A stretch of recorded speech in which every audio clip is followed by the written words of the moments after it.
In this video, I'd like to show you how some of my fruit trees that are setting fruit are coming along. They've put on a little growth since my recently posted backyard orchard tour. Trees like this Jujube tree. This is the Lychee variety, which is self-pollinating. This tree came out of dormancy in late March. It immediately started to leaf out, and by late April it started to develop flower buds. Here you can see some of the fruit that is starting to develop. So far those are the only ones that have developed.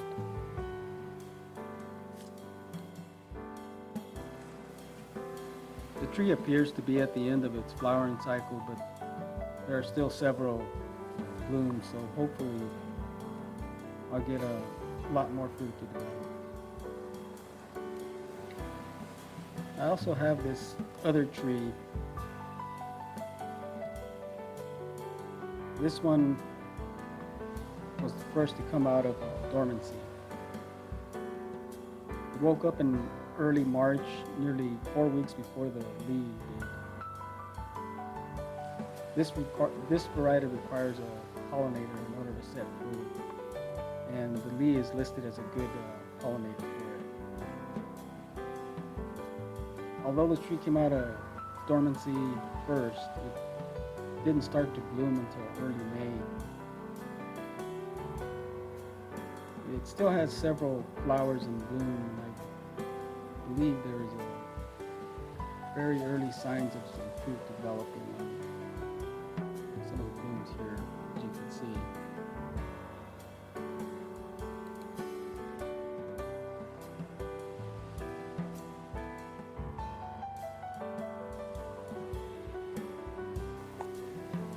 It seems a bit odd that the fruit development on this tree is running behind the Lychee, considering that it came out of dormancy nearly 4 weeks ahead of the Lychee. Anyway, it's still way too early to tell if these were properly pollinated, so I won't know for another few weeks if any fruit was set.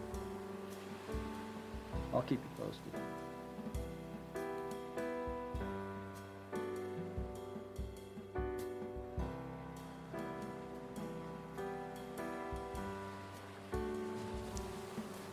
Next are my lychee trees.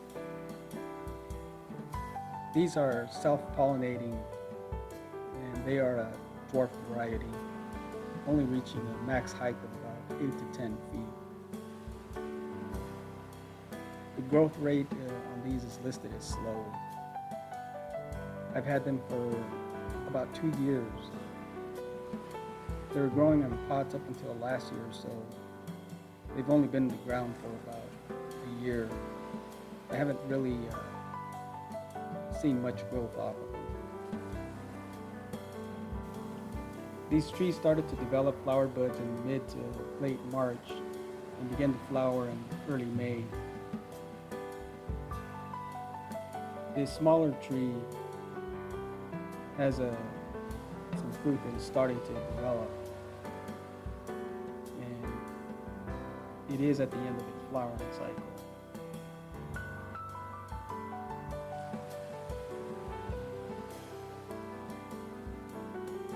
This other tree is a little taller and more branching.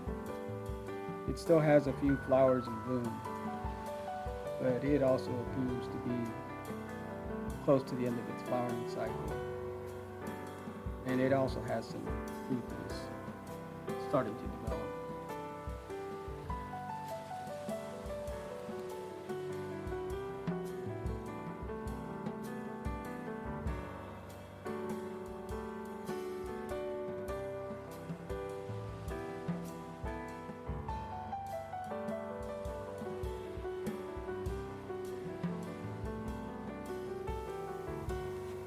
On my last video, both Peter's honey that's here in the front and this Excel that's on the right, we're starting to develop figs. figs were much smaller on the last video, and now you can see they've put on a little bit more growth.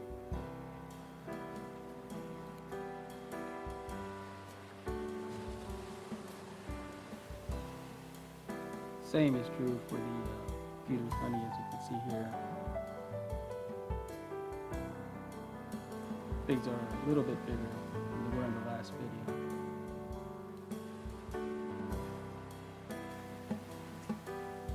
This blackjack fig that's on the other side is just starting to develop some figs. That's a very early stages of development.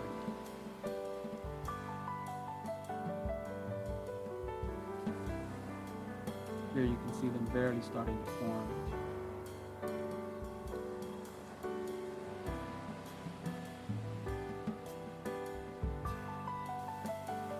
Of all these varieties, the Peter's honey in the front is the one with the most growth.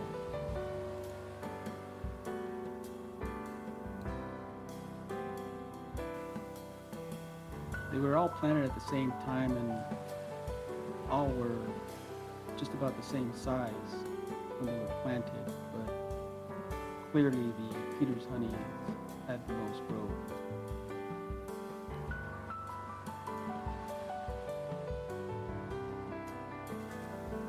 And next are my persimmon trees. These all started to flower around late April, early May. The first to flower was the coffee cake in the front. It was closely followed by the chocolate. It's here on the right.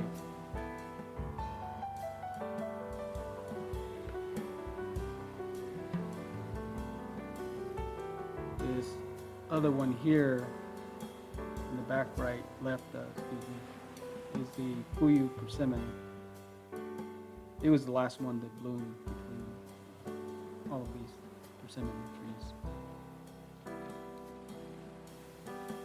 All three of these are starting to develop fruit. The coffee cake in the front is the one that has the most developing. Per nursery info, it's supposed to be a vigorous and easy to grow variety.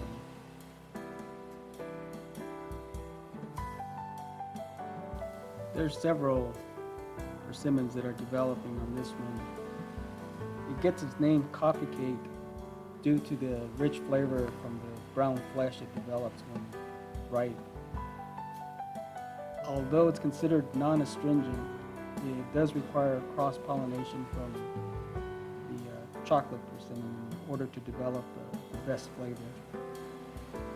Hopefully these that are developing were pollinated by the chocolate. If and when they reach maturity, I'll do a test taste and let you know what they're like.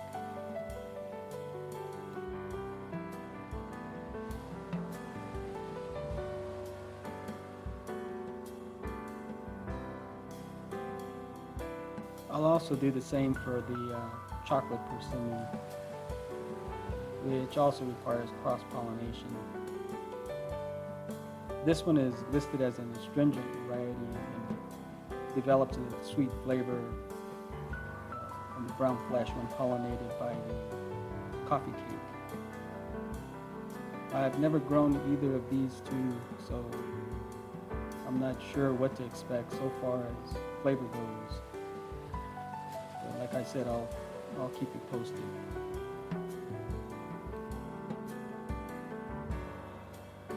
Now, this Puyu, on the other hand, I've grown this variety before.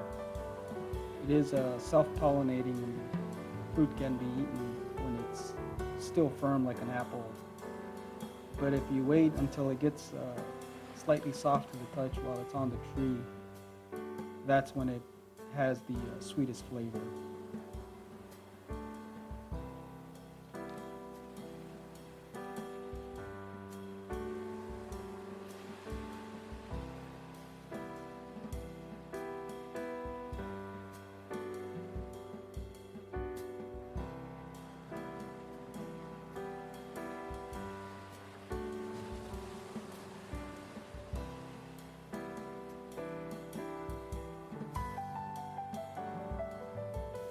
it'll be interesting to do a comparison test on all these varieties.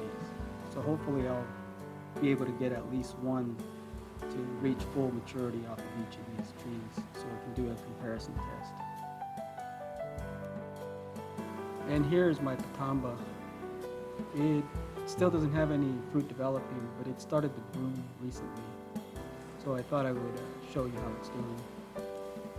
I planted this tree here nearly 18 months ago, and it's been doing really well. I got a decent harvest off of it last season, and it looks like this season will be even better. It seems to have developed quite a bit more flower buds. The flower buds you see here, they started to form in early May, and it has several on each branch. So it should be a pretty good harvest. Probably the best crop set that this tree has ever had.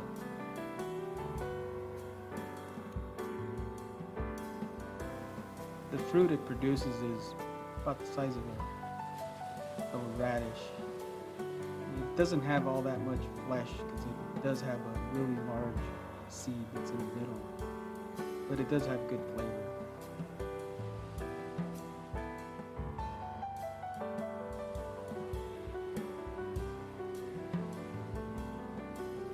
And this last one here is my Pakistan mulberry tree. It started to develop berries in late March, and I picked the first berry in late April. I've been picking fruit off of it a few at a time each morning. It still has a few berries left to pick, but it appears to be at the end of its fruiting cycle. I had read that fruit production can be encouraged by stripping off the leaves. Last September, I stripped off the majority of the leaves in order to test that theory. A few months later, in mid-March, it started to leaf out and began producing fruit. I might do that again as soon as I harvest all the fruit off of this tree. If it works a second time, I'd say there is some validity to stripping leaves to encourage fruit production. I'll let you know how that test works out.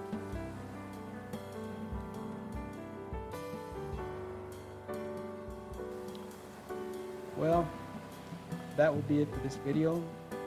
I hope you enjoyed watching. If you haven't already done so, please consider subscribing to my channel. I'll be posting videos on a regular basis, so be sure to click on that subscribe button and hit the notification icon so that you don't miss any newly uploaded videos. On my next video, I'll give you an update on my stone fruit trees as well as my avocado and a few others. I'll also include an update on some recently planted vegetables. I've already harvested several, so I'll go ahead and give you an update on those as